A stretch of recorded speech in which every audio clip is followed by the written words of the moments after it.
This is how I passed my NCLEX on my first try in 85 questions after only studying for 5 days. My name is Rachel, and I'm going to share everything that I did to help prepare me for this exam so that you don't have to stress or worry. I'm going to share 3 tips, and then I'm going to go into the resources that I used and how I used them. Get it out of your head that you need to pass the test in a certain amount of questions. It literally doesn't matter if you pass the test in 85 questions, in 110 questions, or 150 questions.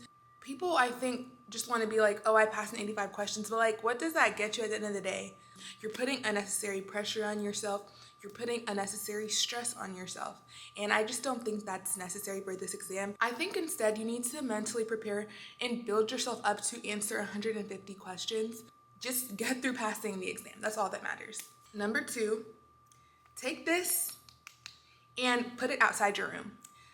Guys, I did not realize how much time I was mindlessly spending just scrolling on my phone and how much time I was literally wasting. I literally took my phone, I put it on Do Not Disturb, and I put it in my kitchen and I closed my door because I was being so unproductive. Every 5 seconds, I was just picking up my phone, I was scrolling on Instagram, scrolling on TikTok, texting my mom. Like, I was being really unproductive. Number 3, and I think this was a very important tip for me, do not tell anyone that you're taking your exam. I already know how anxious I would have been if everyone knew I was taking the test. It's really between me, myself, and my God. It's not between me, my friend, and then they might go tell their friend, and I don't have time for that.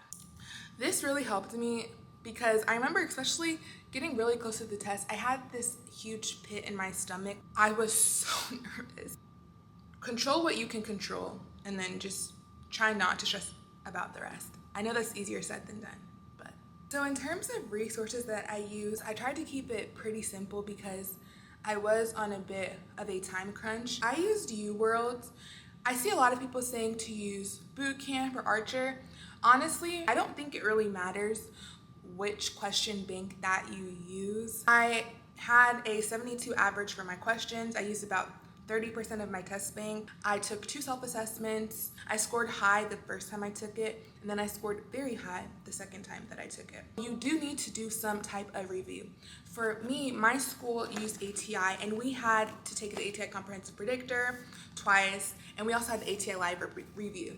They gave us this book. This is the ATI, the Comprehensive NCLEX-RN Review, and it goes through pretty much all of the subjects that you learn in nursing school. They go through community health, nursing leadership and management, pharm, adult med surg, mental health, peds,